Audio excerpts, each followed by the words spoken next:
So can you share your personal experience with migraines and what led you to develop the Stanton Migraine Protocol? Sure. I have been a migrainer all my life, starting in my early teens. And at that time, I had a very different presentation than what we know as migraine. So I would have cyclical vomiting syndrome, IBS, irritable bowel syndrome, and those are what I now understand to be the child presentation of migraine. But at the time, nobody knew. And so I was just always told, oh, well, she just has some bug eating too many fruits and collected some bacteria or something. And it's interesting to know that I only had these problems in the summertime when fruits were abundant. At the time, there was not yet any transport of fruits, so we didn't have access in the winter to fruits and vegetables.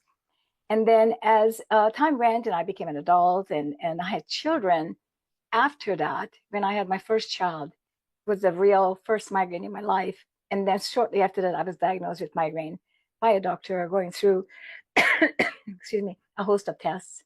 And it sort of kind of got worse and worse over time. I mean, it didn't matter what medication I was taking. And, you know, they tell you that it's going to get better, for example, when women start menopause or postmenopause. And of course, none of that was true. It actually became worse and worse as time went on. And in my desperation, I was teaching at a university at the time and also was doing research abroad in Germany at the Max Planck Institute. And I said, okay, I have to quit because I just simply couldn't focus. Like you teach huge university classes of 300 plus students, but in between classes, I would be in my office pulling together two chairs and trying to get rid of my migraine, lie down a little bit and take a medication. So I felt that it was just not right to do this. And I wasn't fully in control of what was happening around me. So I quit. I literally just quit all my academic work. I said, that's it. I have to figure this out. So that was about 2008 or so. And at that time, I immediately got into to see, okay, what can I do with migraine? I'm a scientist. I should be able to figure something out. It's just not possible not to. And I said, okay, so I'm not a biologist, although my doctorate was in neuroscience. So I have taken a lot of biological classes and everything, but not focused on nutrition, not focused on cell behavior per se, other than the brain.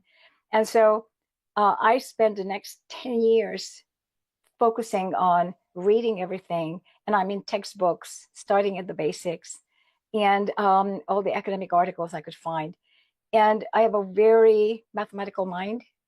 And I wasn't looking just to see what other people have said, but how can I connect the dots in a different way that maybe telling me something else. And so right around 15 years ago or so, when I started to sort of kind of understand, I said, okay, let me try this salt, because I understood it had something to do with electricity, but I wasn't quite sure what and how to approach it. And so I said, okay, let me try salt. And for my biggest surprise, taking salt actually worked. I said, okay, so what's with this? So it was my own experimenting with myself. It was an N=1 experiment. And after years of course, at the beginning, it was just random. I mean, I didn't know when to take salt. I was sort of guessing. But after a while, it became a pattern that I understood, okay, I need to take salt now and have some water with it. Or this time, the food was still not involved at all. And slowly, a pattern evolved with when to take the salt, when to take the water, how to take it all. And that's when I sat down to write my first book, which is no longer sold. It was just about me. It was, this is what I did. And I published that book and a lot of people read it. And that's when I created the migraine group on Facebook, which, by the way, has over 18,000 members now. And that group then allowed me, because I just shared my knowledge. I didn't tell anybody what to do. I just said, okay, this is what I did. See if it helps you. And so many people did the same and it helped them, that slowly, with the help of the group, I was able to figure out, okay, so there is something in this. And I continued my study. And I finally got involved fully with electrolytes and understand the mechanism, basically the electrophysiology and how does the brain work, what's the specific about salt and why. And then I could create a theory. And based on that, I could build the nutrition and the food. And I passed it on to the group. I said, okay, let's try this, see what works. And it worked really good. And so over the years, I made huge changes in my Facebook group, but basically my Facebook group was my so-called research group, but those were all volunteers. Nobody got paid. Nobody even got a thank you. It was just like we were working and solving each other's migraines. And so that built up into what the Stanton Migraine Protocol is, which is to this day freely available for everyone to use, and we help everybody to use it in the group.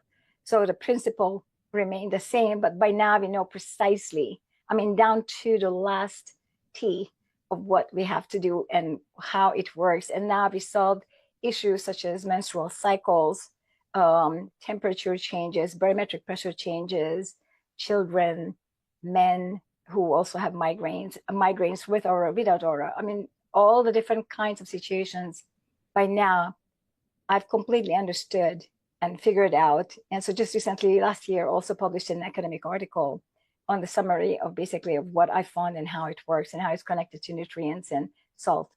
And so this is basically, it's been 15 to 18 years of heavy work all day long. A wonderful journey.